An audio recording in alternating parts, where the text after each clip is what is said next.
Olá, pastor Daniel Batista aqui pelo canal Verdade em 10 Minutos. Deus abençoe todos aqueles que sempre me acompanham aqui pelo canal e também os temas que tenho tratado com interesse único, exclusivo, que é chegarmos em Cristo Jesus e no Evangelho narrado por Ele, numa fé que salva, numa fé verdadeira. Queria agradecer a todos aqueles que oram e intercedem pelo Ministério da Palavra e aquela alegria, aquela satisfação sempre de estar servindo ao meu Senhor Jesus por essa edificação de todos vocês e pelo zelo e objetivo de levantar uma igreja fiel para Ele quando Ele voltar. Deus abençoe todos aqueles que estão pelo canal. Hoje, pastor, eu vou tratar um tema que me pediram para trazer aqui pelo canal e me agrada falar desse assunto porque, com certeza, são tempos de banalização quando o assunto é movimento pentecostal.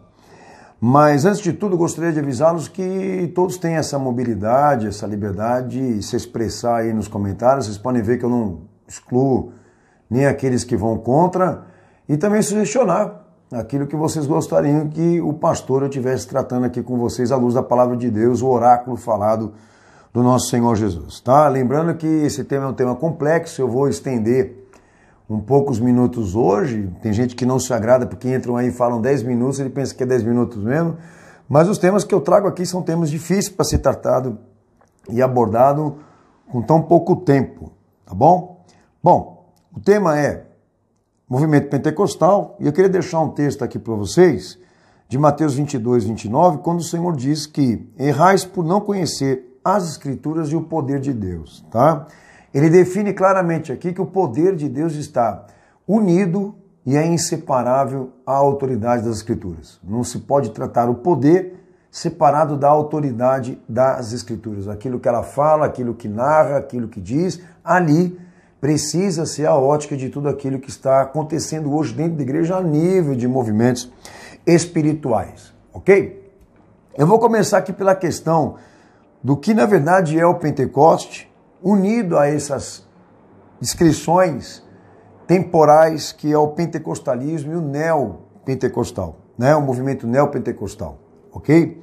Bom, a origem, a natureza desse movimento é Atos, e o termo que está lá muito bem claro é Pentecoste, um termo messiânico que traduz por 50 dias, por festa da colheita, do qual, obviamente, Israel ele começou ou iniciou ali dentro desse processo. Então, vindo Cristo e cumprindo a lei e os propósitos proféticos, messiânicos disso, ele reverte o conceito material e cerimonial do que estava em Israel, né, para uma nova vida.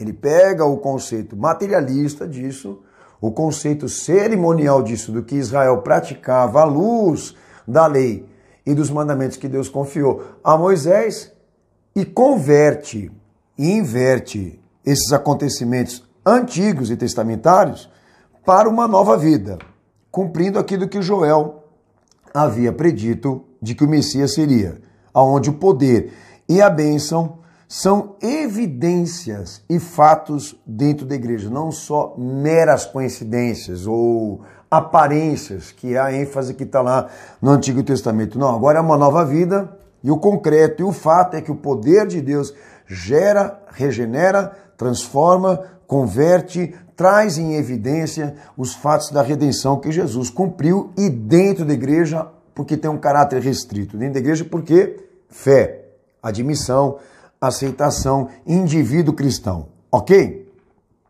O termo também indica, Pentecoste, os fatos que entre nós se realizaram, expressão apostólica. Jesus elevado às alturas, à vista deles, e a nuvem encobrindo os seus olhos. Atos 1, 9.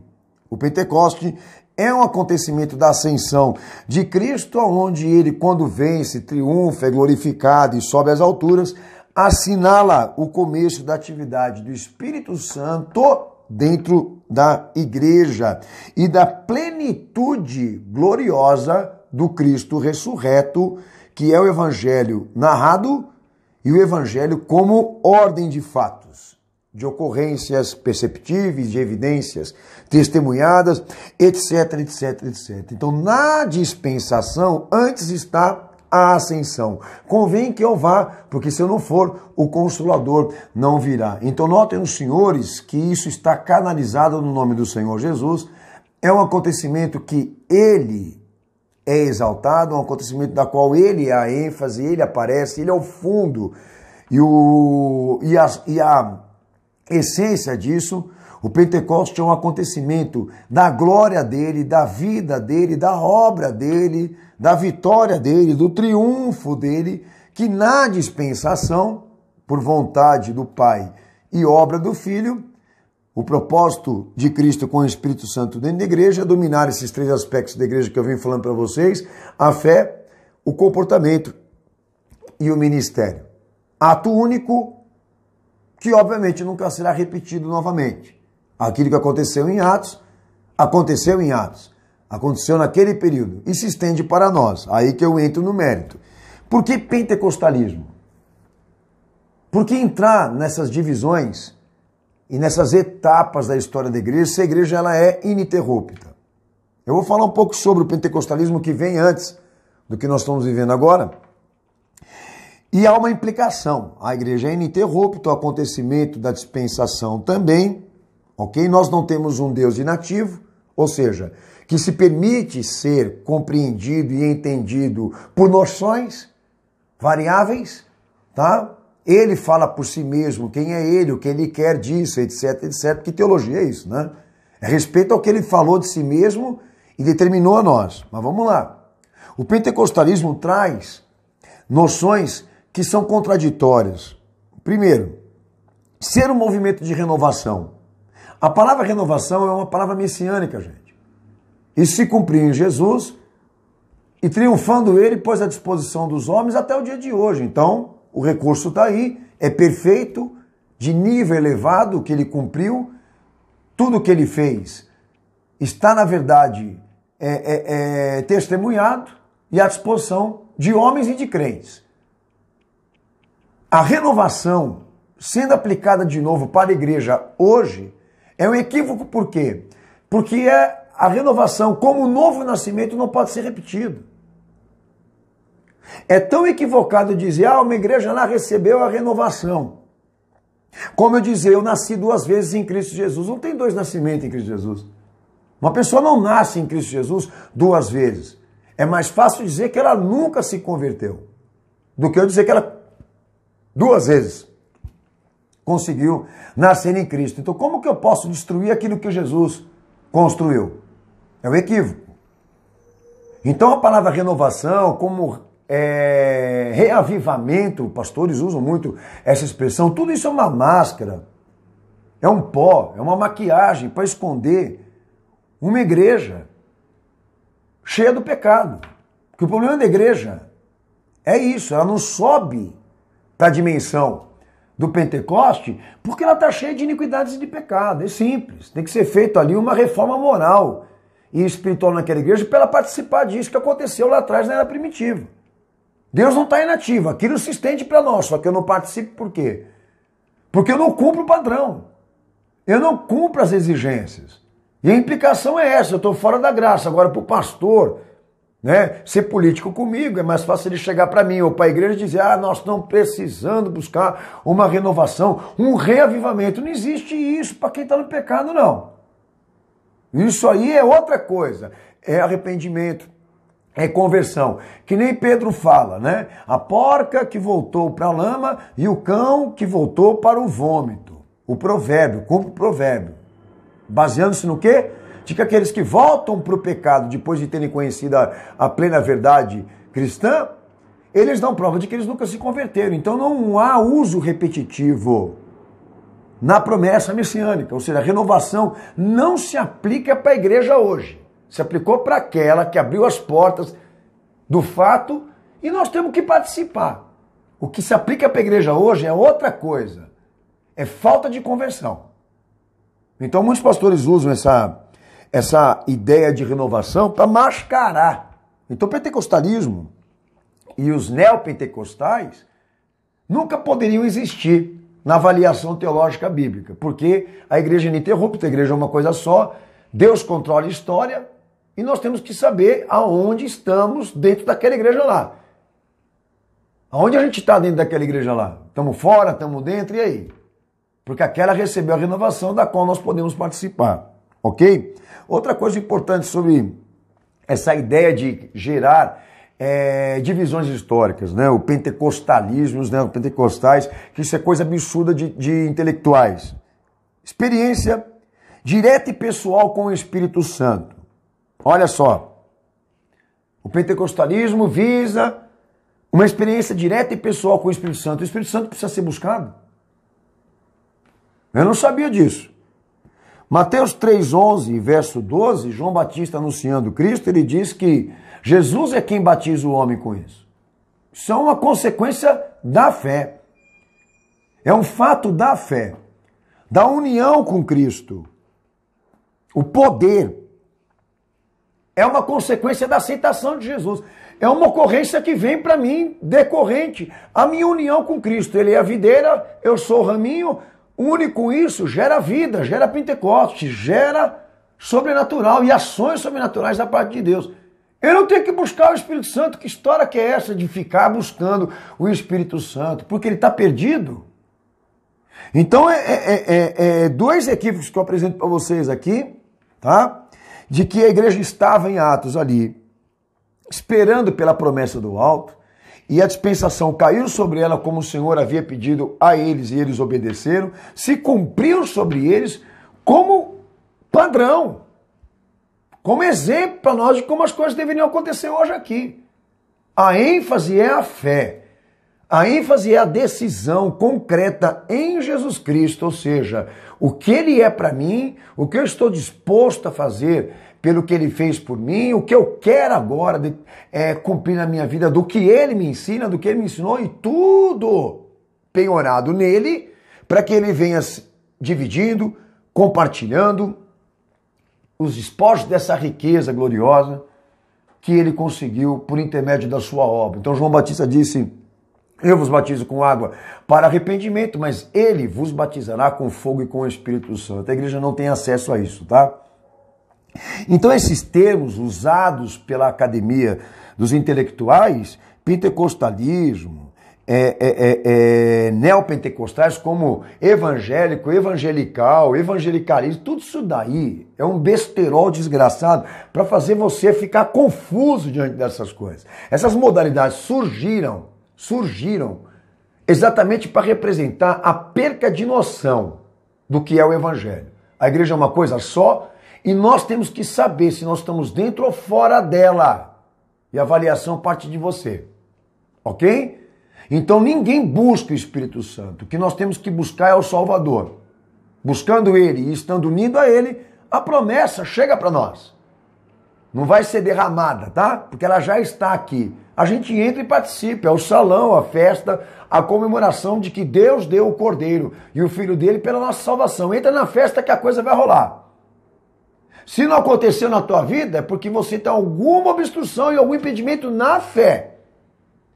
Não no avivamento. Tem que parar com isso. O problema não é o avivamento. O problema não é a preocupação de ser avivado, mas de ser crente. Ok? Outro ponto, e é o terceiro que eu estou tratando aqui. O poder. Quando começa esse tema na avaliação bíblica, a primeira coisa que eu descubro ali é que o poder é o poder de Deus. Então as Escrituras Sagradas me dizem o seguinte: olha, o direito ao poder de Deus é concedido por Deus, é conferido por Deus e é revisado por Deus. Isso quer dizer o quê? Que tudo que está em torno do que Deus pode fazer a nível de ações sobrenaturais e poderosas é para o propósito que Ele pré-ordenou, que Ele estabeleceu. O poder de Deus não pode ser controlado por ninguém. E para fazer o que quer, ou quando quer, ou aonde quer.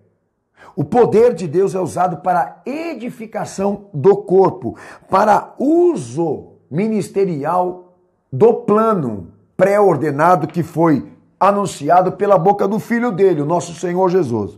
Lucas 24, 49, Atos 1, 8, João 10, 18, Mateus 28, 18, 1 Coríntios 14, 13, Atos 10, 38, João 16, certo? Então o poder é de Deus, não é do homem.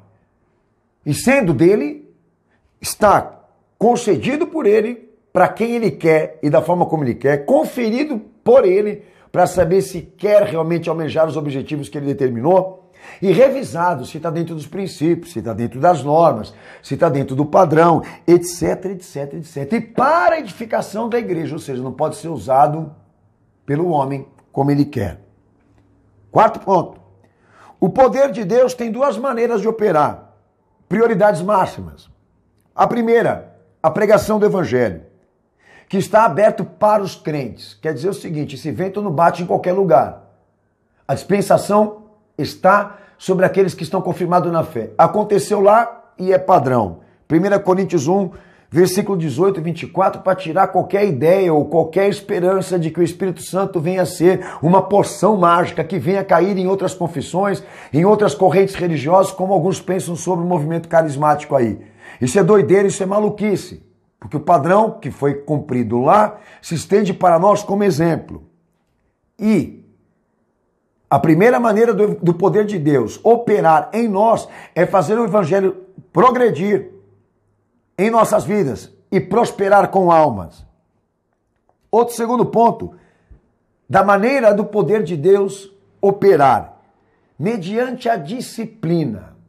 Nós não temos uma preocupação de julgar os fenômenos, mas de focar a nossa visão. Se o evangelho está sendo pregado, porque ele é o poder de Deus, tá? E se aquilo que está sendo pregado, é mediante as normativas ditas pelo Cristo, ou seja, gera disciplina, exclusão, quando precisa ser disciplinado, readmissão, quando há arrependimento e abertura para a disciplina, restauração e conversão daquele que está quebrado, daquele que está falido, etc, etc, etc, como segue 2 Coríntios 10, 4, como segue também 2 Timóteo 1, 7, Efésios 3, 20, Filipenses 3, 10, Efésios 1, 19, Tiago 5, 16, 2 Coríntios 10, 4, 2 Timóteo 1, 8, 2 Tessalonicenses capítulo 1, versículo 11. Tá? Então há duas maneiras prioritárias do evangelho, do poder de Deus operar, a pregação do evangelho, e mediante a disciplina da igreja, do corpo. Bom, coisa importantíssima, pastor, há pessoas aí que não acreditam no poder de Deus, acham que o que aconteceu lá só aconteceu lá e não pode acontecer nos nossos dias. Pensamento presbiteriano e de alguns tradicionalistas. O que o senhor pensa sobre isso? O evangelho é o poder de Deus. Não crer no poder de Deus, não acreditar no poder de Deus, não gerar testemunhos pelo poder de Deus, o que eu tenho a dizer para vocês é que alguma coisa está errada. Porque a igreja foi gerada pelo poder de Deus. A pregação vem pelo poder de Deus. A regeneração vem pelo poder de Deus. Os sinais seguem aqueles que creem, disse meu Senhor. Essa versão e essa ideia de uma igreja não avivada, de uma igreja não pentecostal, do Pentecoste, da igreja ininterrupta, lembra? Isso é uma noção distorcida, míope, vazia, rasa. Uma igreja comportada. Meu amigo, não tenha medo do poder de Deus, porque se for o poder de Deus, o evangelho vai seguir progredindo na tua vida com almas, inclusive porque você vai servir a causa, vai gerar disciplina, vai gerar transformação e conversão, recuperação, restauração, é uma bênção. Então qualquer coisa que venha de Cristo para nós é bem-vindo. Eu não tenho medo, eu não tenho receio do poder de Deus e dos sinais que ele possa manifestar. O medo que eu tenho é a perca de noção.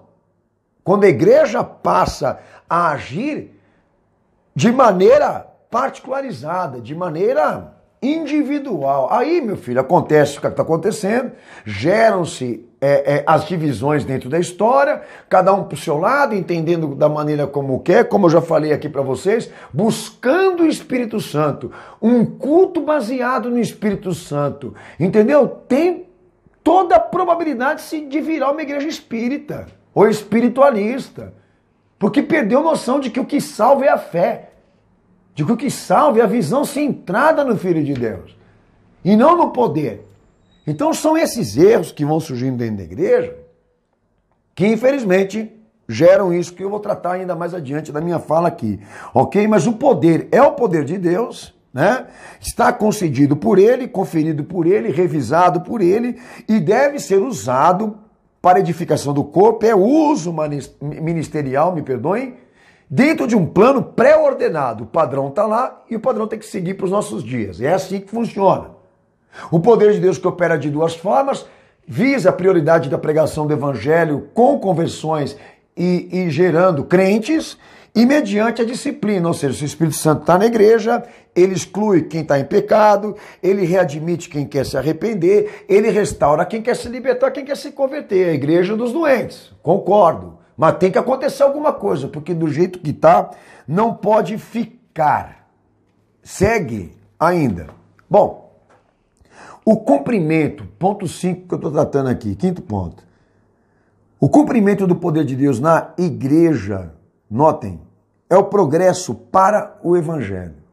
Depende e implica a aceitação da normativa de que o homem seja restaurado moralmente e espiritualmente, restituído por intermédio de uma conversão e um arrependimento exclusivo e direto com Cristo. Implica o cumprimento da dispensação, o derramado do Espírito Santo na minha vida, a introdução dele na minha alma, tá? Implica não só a aceitação da normativa, disso que eu já falei, como da consciência de que Deus fará algo dentro do poder, sem contrariar os seus princípios, sempre em conformidade com a sua natureza sagrada, com o padrão histórico do que ele difundiu, ou seja, a forma dele agir e trabalhar lá atrás não pode ser diferente nos nossos dias. O que ele não gosta, ele continua não gostando, o que ele quer, ele continua ordenando, etc, etc. Então o poder, quando é derramado sobre a igreja, é derramado para pôr em prática, para pôr em plano de evidência tudo aquilo que foi determinado pela boca do filho dele aqui.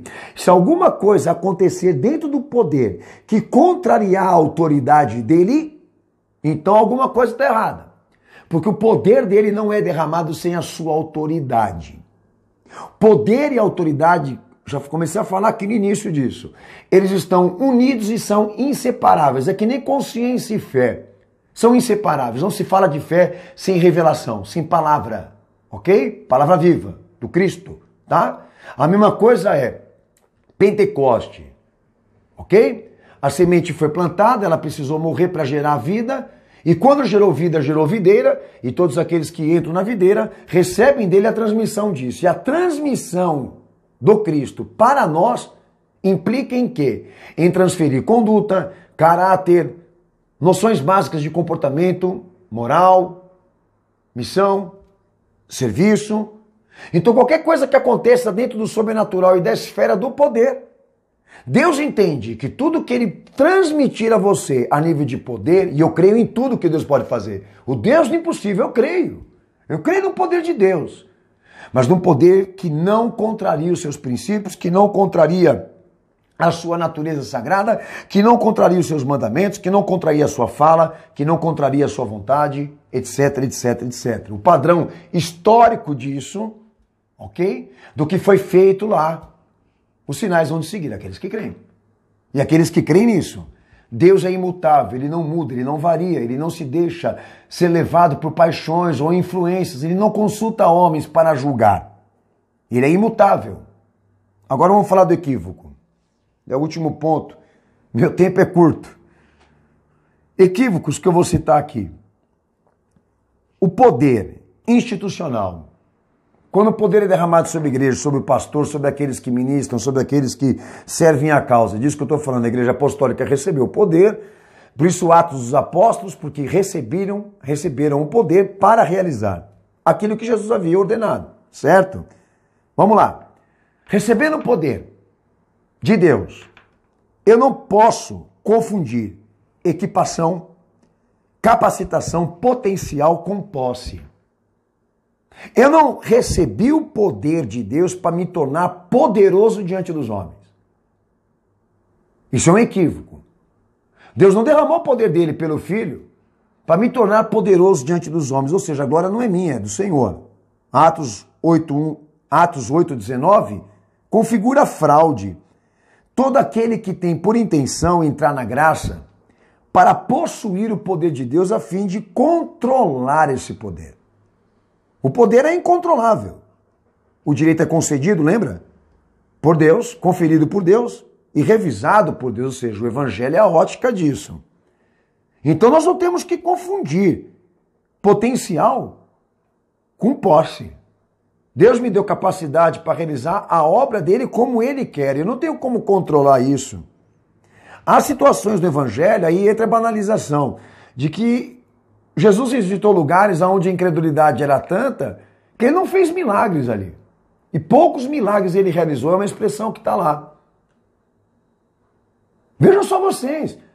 Então, da onde veio essa mentalidade dos homens cheios do poder, que saem por aí, né, fazendo esse show de demonstrações de habilidade sobrenatural em circunstâncias assim, em que ele determina, ele declara e as coisas acontecem, porque Deus deu a ele essa licença. Isso não é bíblico.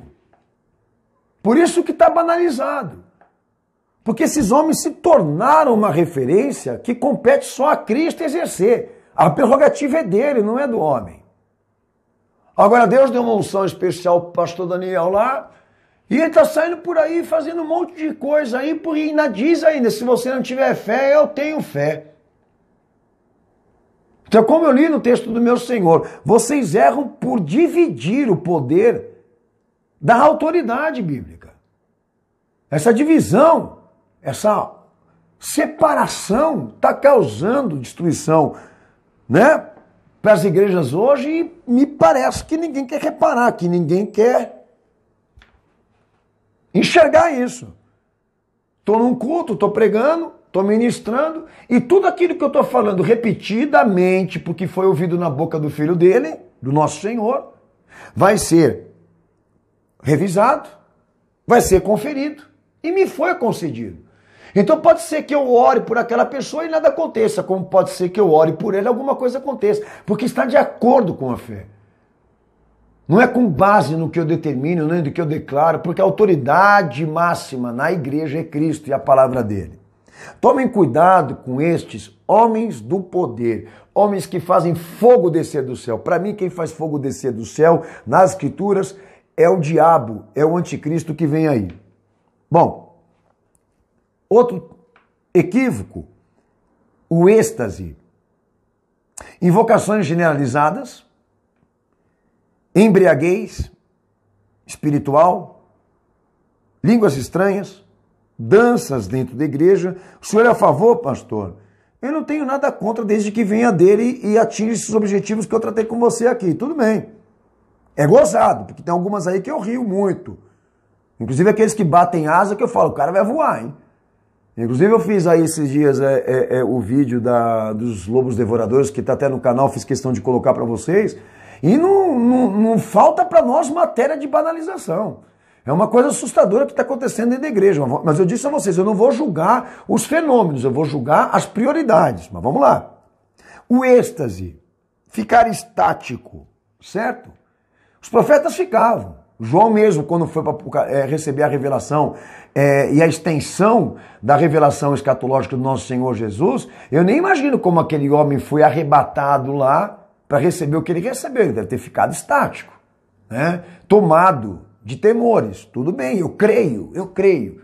E já vivi acontecimentos assim. Só que êxtase no Evangelho não é perca de consciência, não é perca de noção, não representa insanidade, ok? Não representa superstição, porque superstição nas escrituras, a crença só no sobrenatural, esperar pelo sobrenatural sem estar unido a Cristo, ok? Isso é superstição, tá? O otimismo, de que alguma coisa vai acontecer sem olhar para Jesus, certo? sem servir a ele, certo? Superstição, a crença no sobrenatural e só no poder, é sinônimo de fraqueza, procede da ignorância, ok? E o que nós estamos tratando aqui? Que o poder de Deus na invocação gera edificação, gera disciplina, gera conversão, restauração, salvação, convence o homem do pecado, da justiça, do juízo, como disse nosso Senhor lá em João 16. Então, eu dancei, eu pulei, fiz cocoricó, né? Girei, rodopiei, joguei óleo na cabeça. Tudo isso que vocês estão vendo aí nos Gideões, essas coisas todas aí. Mas cheguei na conclusão, não me libertei do pecado, não me converti, minhas convicções não são cristãs, não tenho uma plena convicção em Jesus, de que me valeu tudo isso. Ser embriagado, lá diz a Bíblia Sagrada que eles pareciam estar embriagados, mas não estavam insanos. Não representavam a perca de noção e de consciência. O espírito do profeta está sujeito ao espírito do profeta e por mais que Deus faça as coisas sobrenaturais na tua vida, você não vai deixar de saber quem é você, o lugar aonde você está e vai sair dali edificado e sabendo o que Deus quer de você ou o que Ele está requerendo de você. Falei do êxtase. Tô lá. Parar. Tô estático. Né? Parecendo que levei um choque que nem aqueles cachorros quando morrem. Tá duro. Sem problema. Sem problema. Tô lá, batendo asa. Quando culto, bato asa. Giro o outro. Bate no outro. Vira a Kombi de um lado, Fusquinha do outro. Aquela coisa, aquela bagunça desgraçada. Amém. Pastor Daniel, o poder de Deus está lá. Não julgo. Amém. O poder de Deus. Vamos ver depois que o culto acabar. Vamos lá. Uso de prodígios, exorcismo, curas, aparição de dinheiro no bolso, a unção do caicai, né? A unção, jogo de paletó, aquela coisa toda. O show pirotécnico nos milagres, a igreja dos milagres. A pergunta que eu te faço aqui é, uso de prodígio para observação humana. Sinais convertem? Ver estas coisas convertem alguém? Não. Se sinais convertessem, Israel estava no caminho. Entendeu? Sinais não convertem ninguém. O que converte um homem é abrir o coração para sentir o amor de Deus e reconhecer o Filho dele. João 6, verso 26, o Senhor não fazia questão de que os homens o buscassem pelos sinais, mas sim pela palavra, pelo pão vivo, disse ele, que agora vos farta. A ênfase é a fé. A ênfase é a pura palavra, a fé que salva. Ele não fez show pirotécnico de milagres, ele não quis se promover à custa dos milagres. Ele não queria que ninguém o buscasse pelos milagres. Os prodígios estavam com ele, mas a ênfase não era os milagres, era a palavra. Eu costumo usar exemplo da multiplicação dos pães e dos peixes e a noção de quem eram aquelas pessoas que se alimentaram daquele milagre. Todas aquelas pessoas que se alimentaram daquele milagre andavam com ele há mais de 3 dias querendo ouvir ele falar. A marca da igreja é isso. Nós estamos presos a ele pelo que ele é e pelo que ele fala. Não pelo que ele pode produzir a nós a nível de satisfações. Então demônios caem. Qual é o teu nome? Meu nome é Exu. Qual é o teu nome? Meu nome é Tranca-Rua. O teu nome? Meu nome é Satanás. O que você quer fazer com ele? Matar? Caramba, que novidade. Eu não sabia disso, que você queria matar ele. Né? Mas eu não julgo. Cai endemoniado também na nossa igreja também. Mas a gente não costuma colocar o microfone na boca dele. Só tem alguma coisa, pastor, em colocar o microfone na boca do capeta? Não, põe lá. Deixa lá. Tem gente que gosta disso. Perfeito. Vamos esperar o culto acabar. Vamos ver daqui a um mês se esses exorcismos, se essas curas, se essas coisas que estão acontecendo aí, fenomenais, né? Fenomenais. Se isso vai gerar para nós consciência, responsabilidade, canonicidade na fé, no comportamento, no ministério. Vamos ver se alguma coisa vai colaborar nesse sentido. Não colaborou, pastor Daniel. Está pior.